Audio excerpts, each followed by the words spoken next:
Yeah. Yeah. Yeah.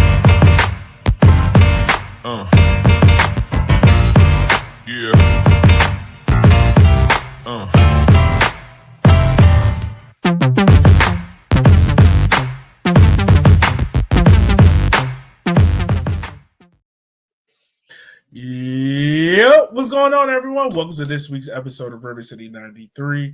I'm your host, as always, Elliot Barr, and here with me tonight to talk about probably the most frustrating game for me is Matt Engineer. You guys are here to help me tonight talk on my therapy chair as we try to pull something out of relevance. The league seemed to do it for the 0-0 Chattanooga Richmond game. They had 7.5 minutes worth of highlights. I don't understand how you pull 7.5 minutes. They did not have 7.5 minutes worth of highlights. They had a 7.5 minute video on there. It's 7.5 minute package.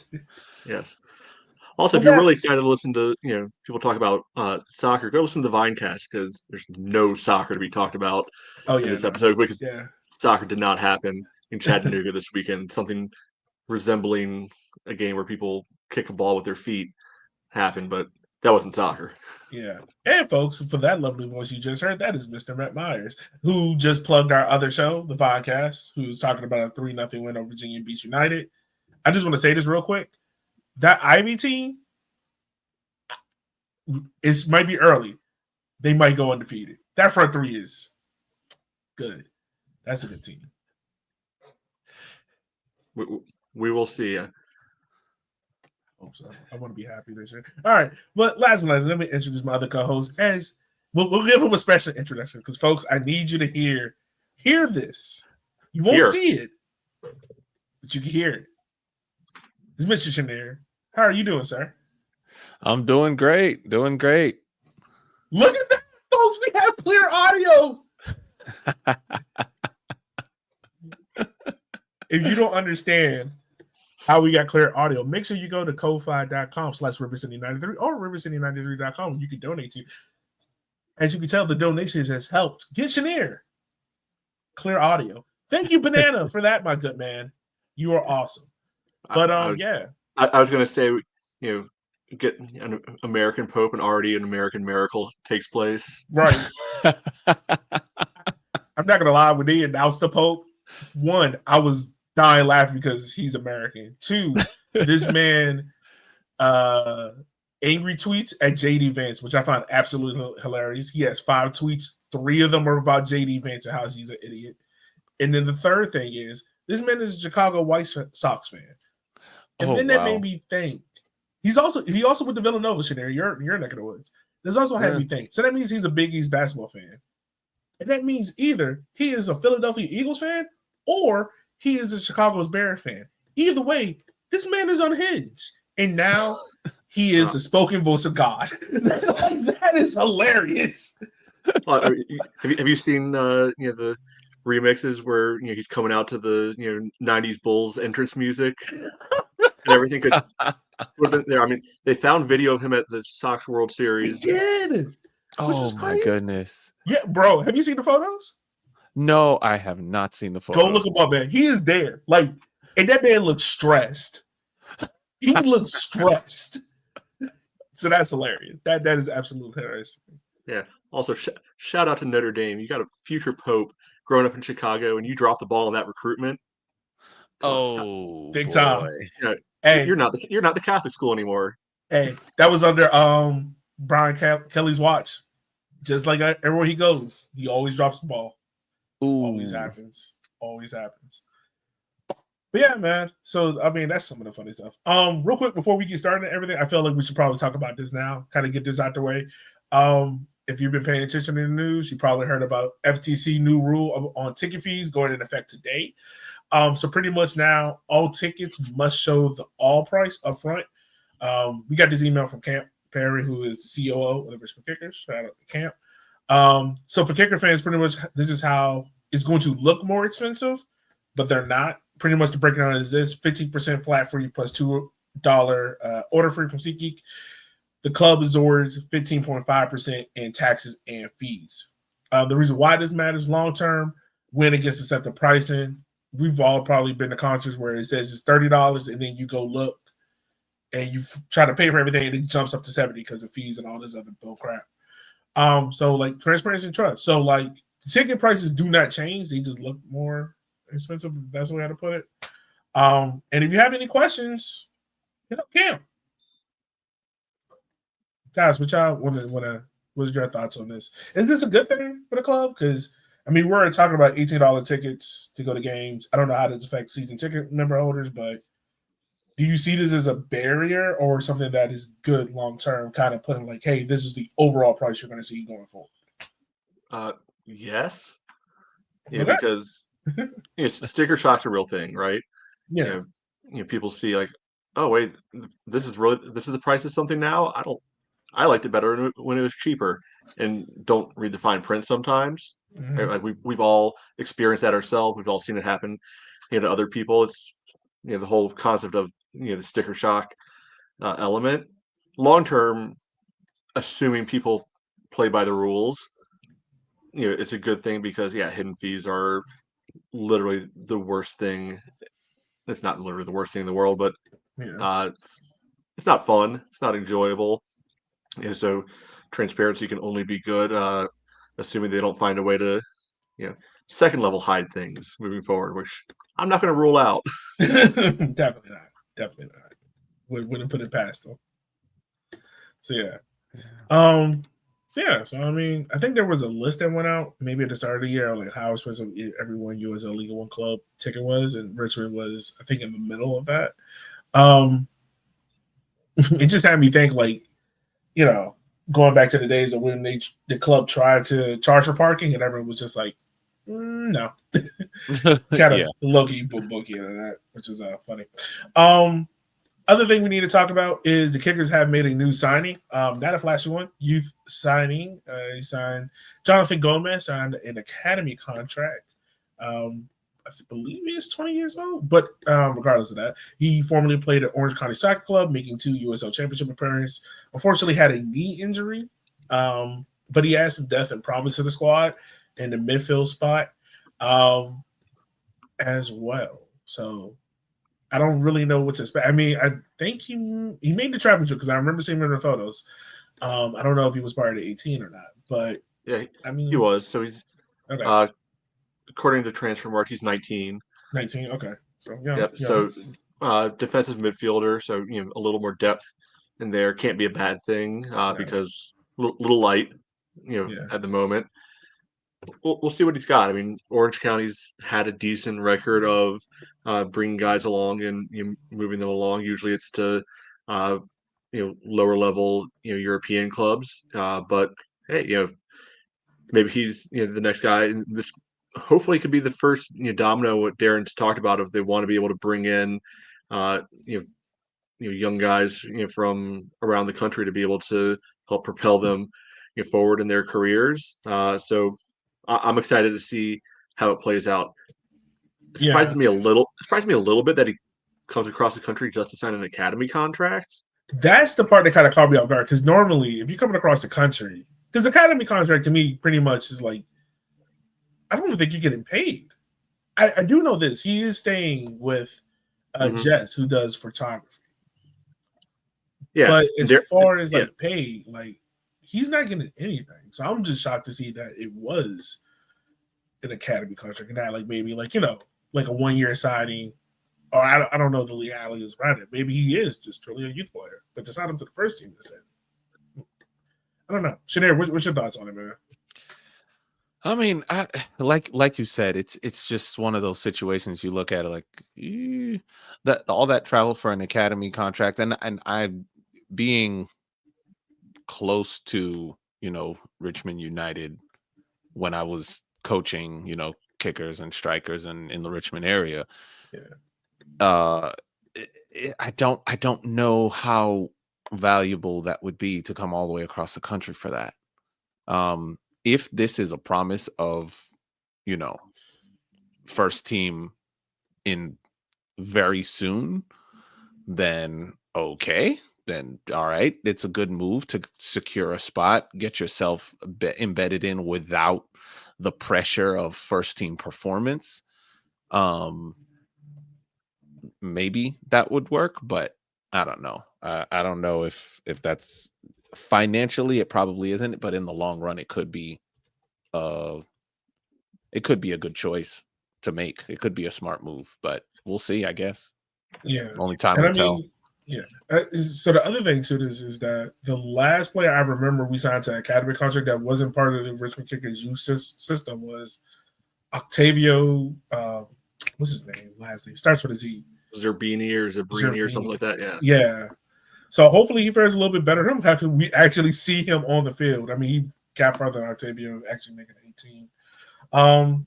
So that, I mean, to me, this transfer means one or two things, and I hope it's the latter more than the former. Of one, it can mean the Kickers are putting him on trial right now. It's just be like, hey, let's see how you perform, seeing you at bed, and then near the end, we'll sign you to a longer term deal, kind of, something like that, maybe in an off season. Or two, the Kickers might be a little tight in the budget, sign him to an academy contract, but then they are saving the cash pool for maybe a signing midway, probably after the friendly that we'll talk about, and see what this roster may need to boost her and get it over the playoff line.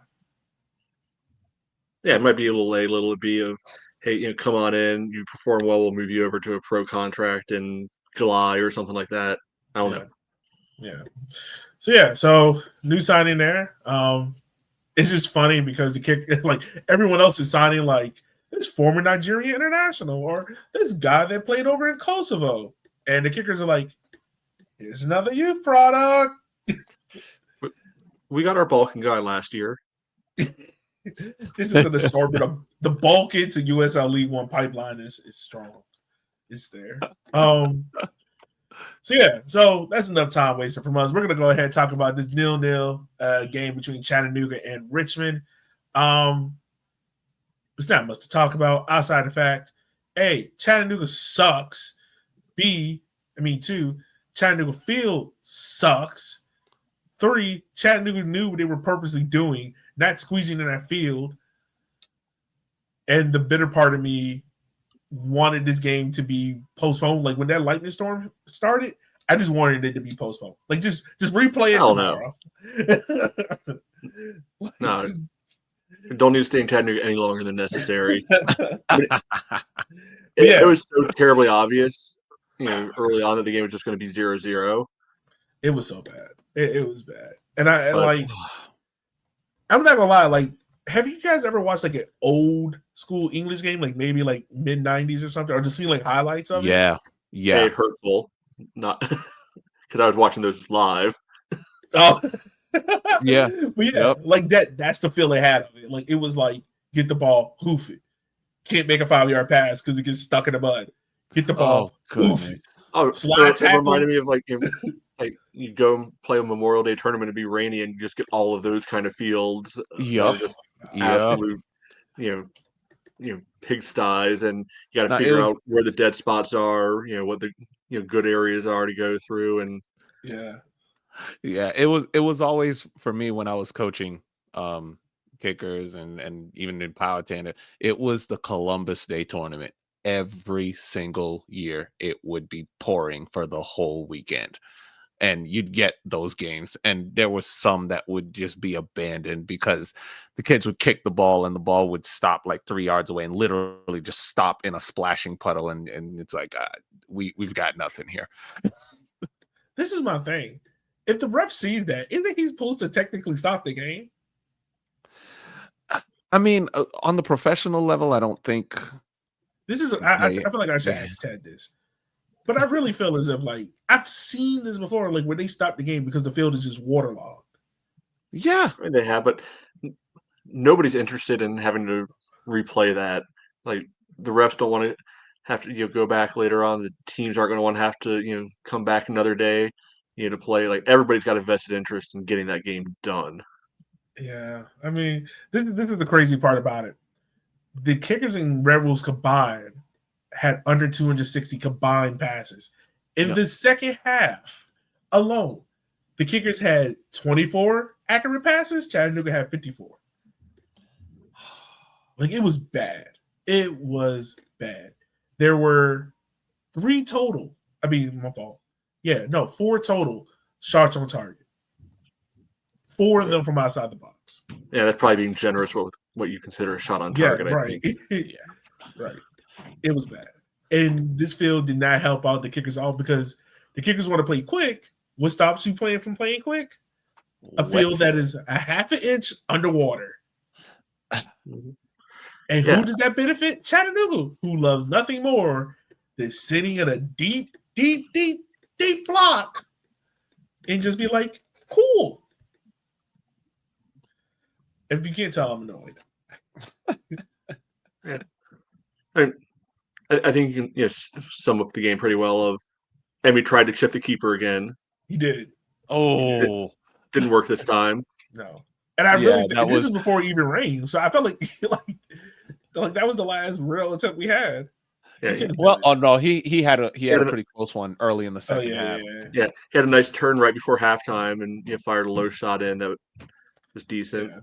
He had the one that Chenier talked about when Kirkland crossing the ball, and he sent it kind of glancing off the crossbar.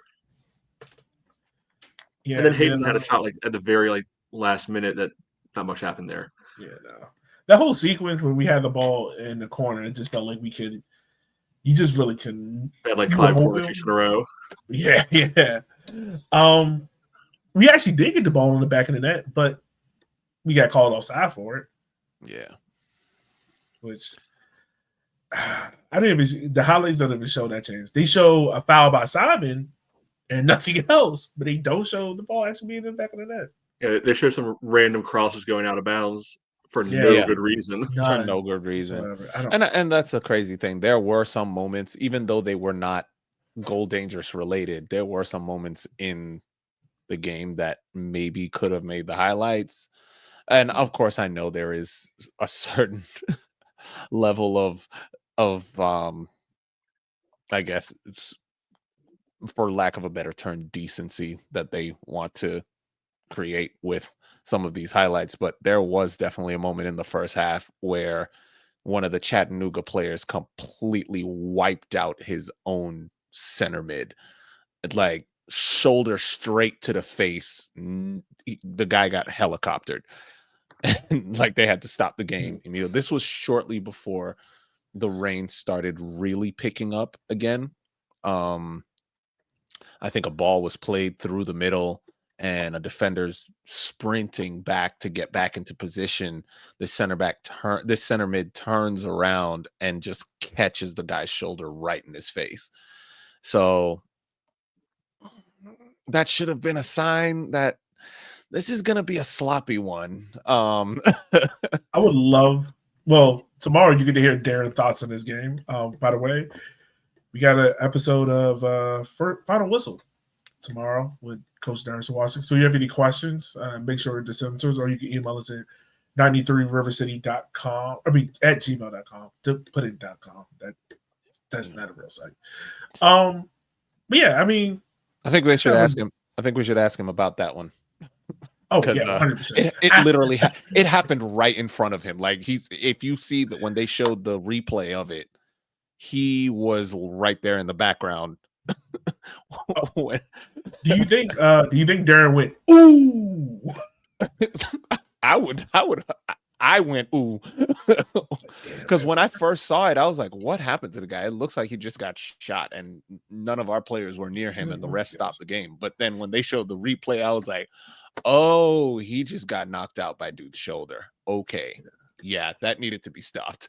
So yeah. So right now, the way how the Kickers are still 5th in the table. We have the most games played at 9. We don't get a mid-season break until July, so it sucks. The team is playing week in, week out right now, but it definitely does suck because the games we got coming up are, a little bit more difficult. So it would have been nice to get 3 points here. But regardless of that fact, Kickers still sit 5th in the table. I think the other positive note, we didn't talk about it yet, but the other positive is Becket Howell got to start at left back. So, I mean, limited in what we saw, but do you guys want to talk about his performance real quick before we move on and how he did? I mean, he was pretty good. He was solid. I mean, the best he could in those conditions. He did have a few moments, a few you shall not pass moments on that wing. So I think he acquitted himself very well considering the lousy field and weather conditions that were thrown at him for his first start. Yeah, I mean, this is his second league start thus far this year. So, I mean, he looked up to it. He did well, did some good stuff. He was always he always feels like the forgetting part of the Baby Rules that came in loud. I mean, Landon's obviously the most talked about one, but then Griffin Garnett came through and James Sneddon. And it always felt like Becket was kind of in the background, just like, hey, y'all, I'm here. Don't forget about me. Yeah, and, silently working on his game. Yeah, it's good to see him get that time to shine through. So, with that being said, we move on. Some big news dropped out for the Kickers tonight. Dropped out today. The Kickers will be having a mid-season friendly. So, if you don't remember, we used to have mid-season friendlies. We played, help me out here, y'all. Swansea City, Crystal Palace, Espanol, yep. Is there another one in there? West Brom. Swansea twice. Oh, okay. Yeah, West Brom was one of them. Yeah. So yeah. Isn't there a German team in there somewhere, or am I making that up? Okay. If you want to count other stuff, like was it 2 years ago? Played was it Comunicaciones from Guatemala? But they played another Guatemala team here, right? Maybe. Okay. I think they played like Chivas U23s 1 year. Yeah. Something like that. So didn't we play the Mexico U20? We did. I do remember U21s or U23s 1 year. Maybe that's what I was thinking of. Yeah, Mexico U23s, I think, was one of them. Okay. So yeah, that one was pretty live. Yeah. I'm trying to think. No other international teams that I can think of. I feel like one's is there, but I'm not thinking. But whatever. So the Kickers announced they are playing CD Leganés, who is in La Liga right now. Funny enough, they are in the middle of a relegation battle with 2 games left to go. They sit in 17th. So by the time the summer comes, we can be playing a League Two, a second division Spanish team, not a first. Well, I mean, that's not bad, to be honest with you. The second division in Spain is no laughing matter. It's pretty much. It goes into my prevailing theory of let them get relegated because they're gonna have to sell a whole bunch of people and they need new people to come in for cheaper. Griffin Garnett plays like Paulo Maldini, and then he gets sold right after the game. Like they do the transfer on the field, and they just bring us a thing of cash, maybe 2 good briefcases, and and a bunch of incentives, and we say bye-bye to Griffin Garnett. That works for everyone? No, I don't like that. I don't like that. Hey, with that money, we could buy a new center back for all I give a damn. Well, the good news for them is 2 of their last 3 games are against the teams in 19th and 20th right now. So it's all in their hands to be able to stay up. Yeah, only 1 point off. It is. So Leganés is another cool thing that I found when I was researching them. They are American owned. They have an American ownership, so this is probably the reason why they're coming here to the U.S. They're playing that connection. Yeah, they play Louisville before us, and then they come to us on the 16th. I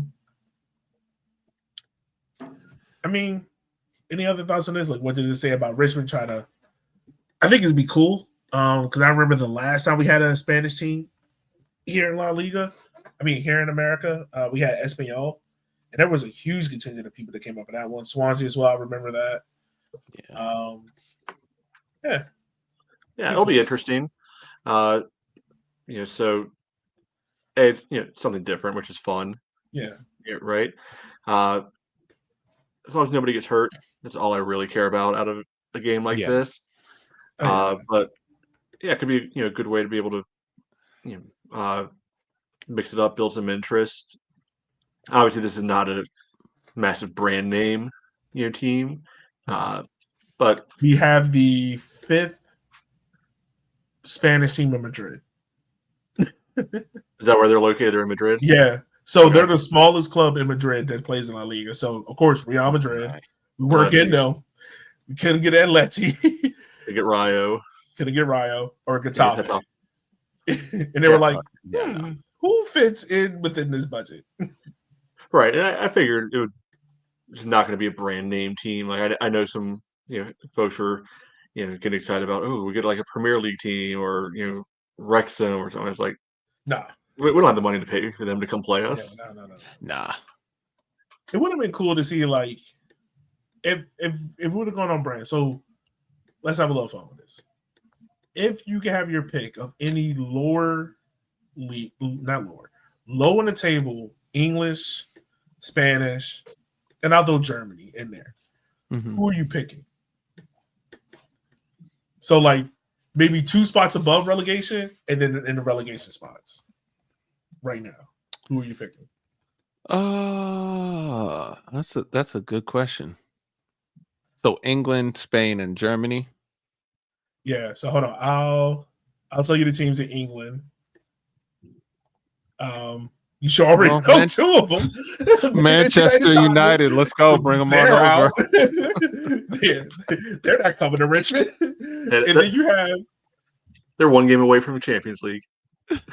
Exactly. Sir, that's true. Look, me and Shaneer will celebrate like it's nobody's business. I will. If we lose, bottles. Just know Kate getting kicked out the WhatsApp and Vodcast is getting cut off for the next month. Ain't no more Vodcast.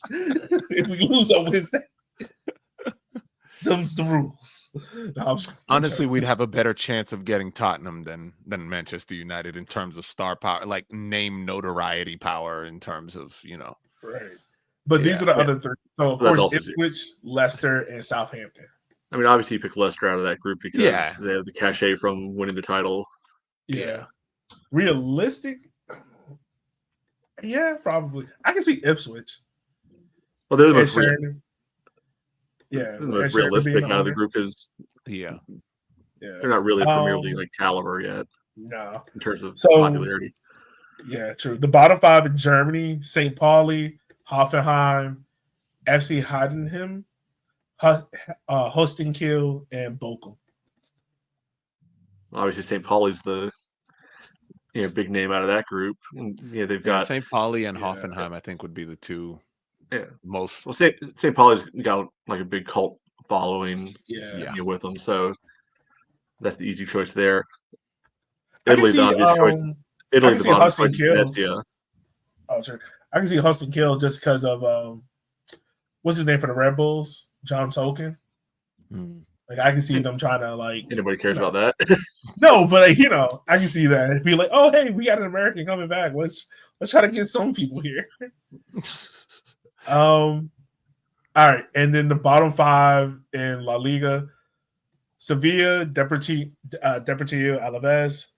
I mean, of course, Leganés, Las Palmas, and Rio Valladolid. So I'll move Leganés, and I'll put the 15th place team, which is Girona. I would say between Girona and Sevilla would be the most like attractive. I can see Girona because Sevilla being like the Europa League serial winners for the longest time.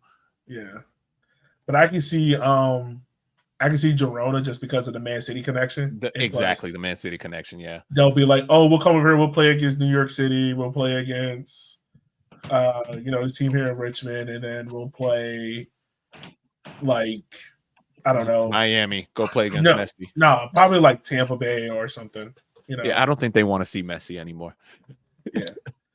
So they do because that's cash money for them. Oh yeah, you're right. That's true. True. That I mean, I witnessed that this weekend with him coming up to Minnesota. Literally the drastic difference between the ticket prices. How did y'all manage to piss off David Beckham? That is funny.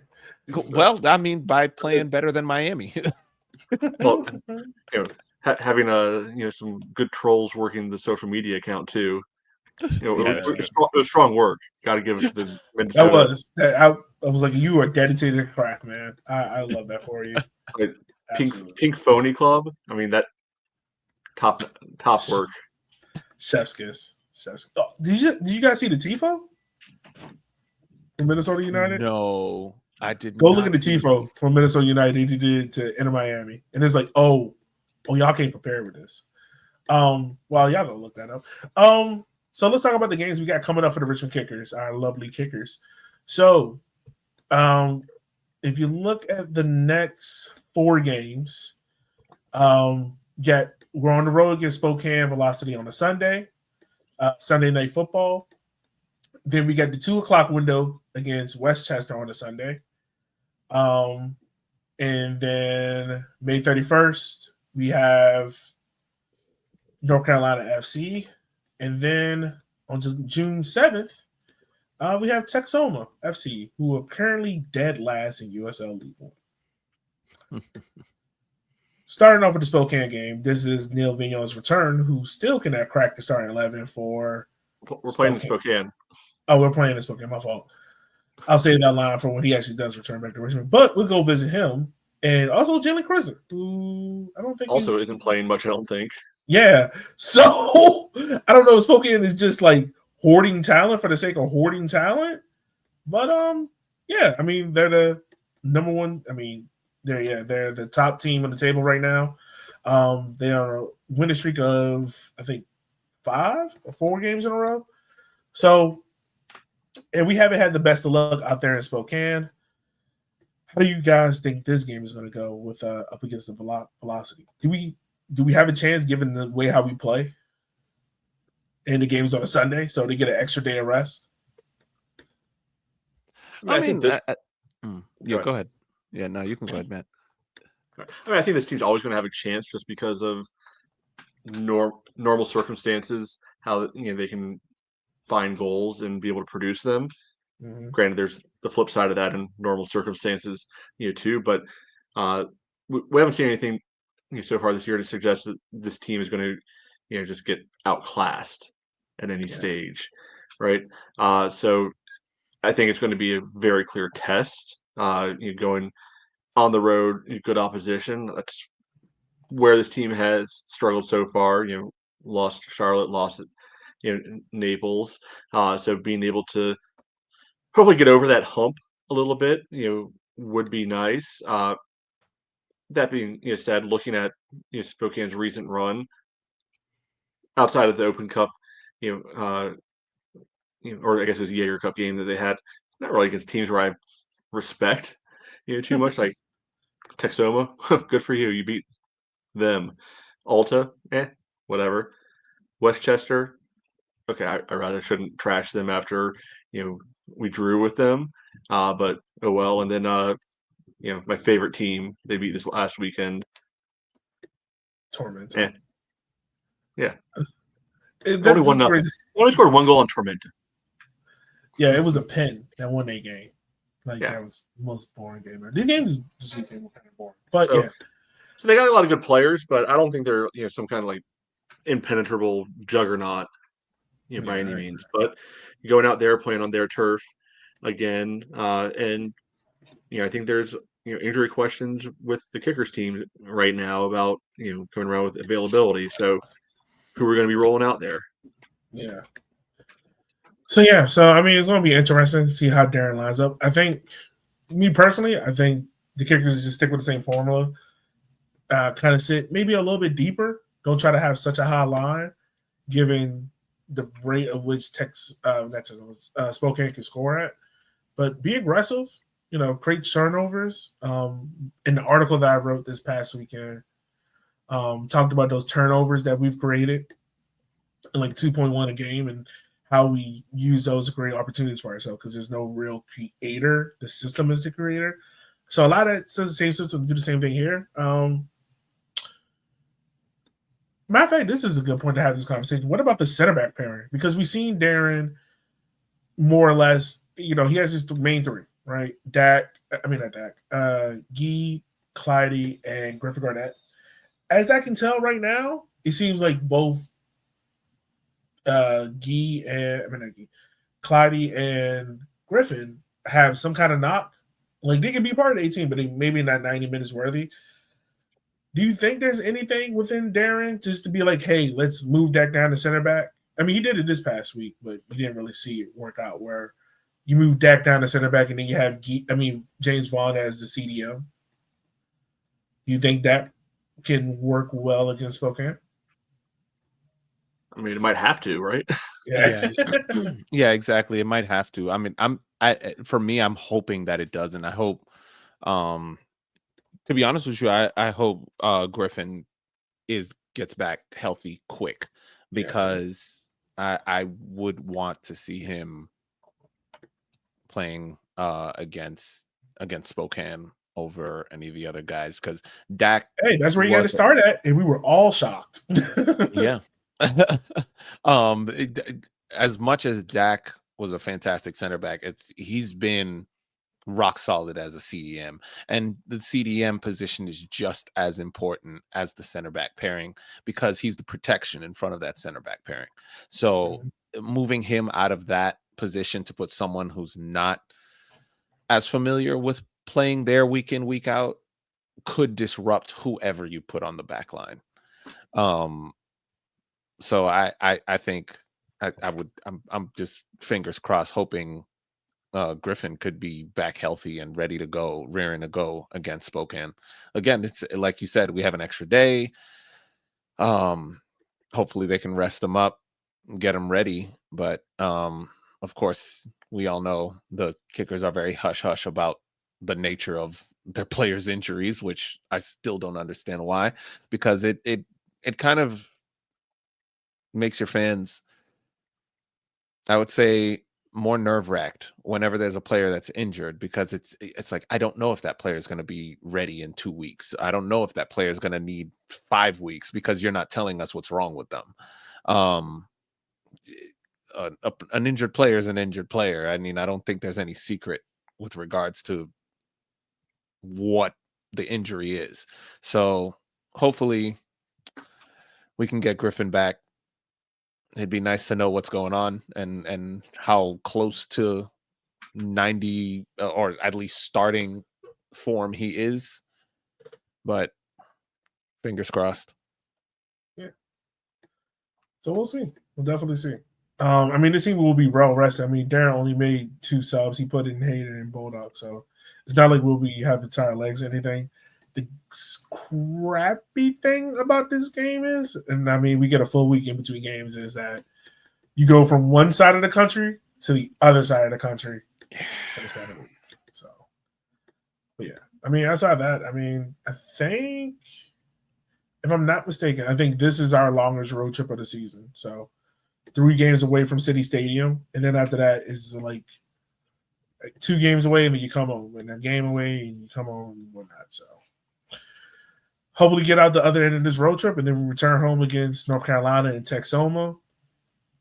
Jägermeister games, I don't really have any prediction and really care about them. So yeah, whatever. So yeah, so I mean, that's what we got there. Am I forgetting anything?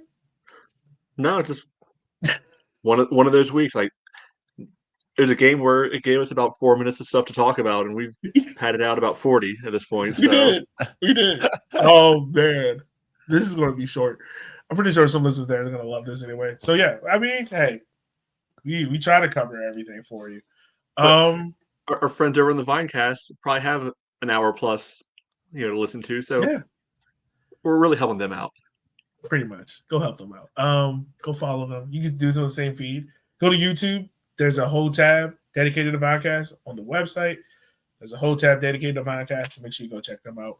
So yeah, this probably is a good way how to wrap up the show and everything like that. By the way, before I forget, happy Mother's Day to everyone out there. To all the wives, Shanier, your wife out there, just giving you another bundle of joy. Matt, same to your mom. Hope she had a wonderful Mother's Day and everything like that. Same to Pamela I know she had a good one. I got her me and my brother got her 2 edible arrangements, and she took them and froze them so she can eat the fruit for later. Sure. Like, oh boy. So yeah, before we get up out of here, we just want to say thank you for taking the time out of your day. Make sure you go subscribe, like, share, and subscribe on YouTube, Blue Sky, Instagram, rivercity93.com. Go to our website where you can donate like a cup of coffee a day. Or if you can't donate, share it with a friend who wants to help this podcast grow. Because as you can tell, Chenier has clear audio because of y'all donations. And we love y'all for that. So go to rivercity93/donate. Matt, any last things for you before we wrap up, sir?